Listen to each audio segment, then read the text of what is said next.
Le ministère de la Promotion de la femme, de l'enfant et de la famille exprime avec la plus grande fermeté son indignation à la suite des propos graves et inacceptables tenus par une influenceur bien connue du paysage numérique et médiatique national lors d'une émission diffusée le 11 mai 2025 sur un plateau télévisé de grande audience.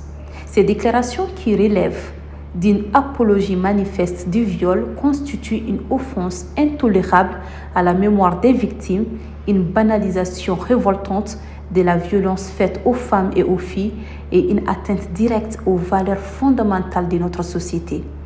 Elles interviennent dans un contexte douloureux marqué par le viol suivi du meurtre d'une fillette de 4 ans dans le quartier de Missabougou, un crime abominable qui a profondément choqué la conscience nationale.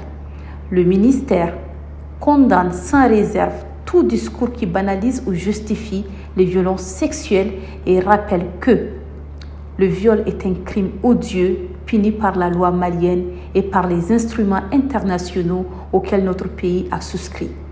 Il ne peut en aucun cas faire l'objet d'excuses, de relativisation ou d'humour déplacé. Aucune tribune médiatique, quelle que soit sa notoriété, ne saurait devenir le vecteur de propos portant atteinte à la dignité humaine, en particulier celle des enfants et des femmes.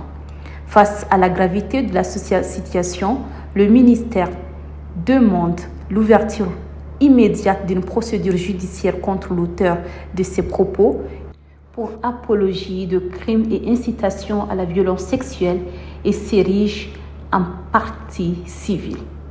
Appelle les autorités de régulation des médias à prendre toutes les mesures appropriées à l'encontre du média ayant diffusé ces propos dans le respect du droit.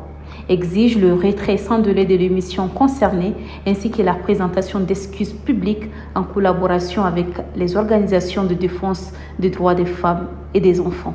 Sollicite l'accélération de l'enquête judiciaire relative au viol et à l'assassinat de la fillette de Missabougou avec une communication transparente vis-à-vis de la famille et de la population. Annonce l'activation d'une cellule d'écoute, d'accompagnement psychologique et d'assistance juridique pour la famille de la victime. Préconise l'adoption urgente d'un plan national de protection renforcée de l'enfance intégrant des brigades spécialisées, une éducation à la non-violence et un suivi médical et psychologique des survivantes. Le ministère de la Promotion de la femme, de l'enfant et de la famille tient à rappeler que le viol constitue un crime contre l'humanité. Toute apologie de tels actes représente un danger profond pour la cohésion nationale et les valeurs de dignité, d'égalité et de respect des droits humains.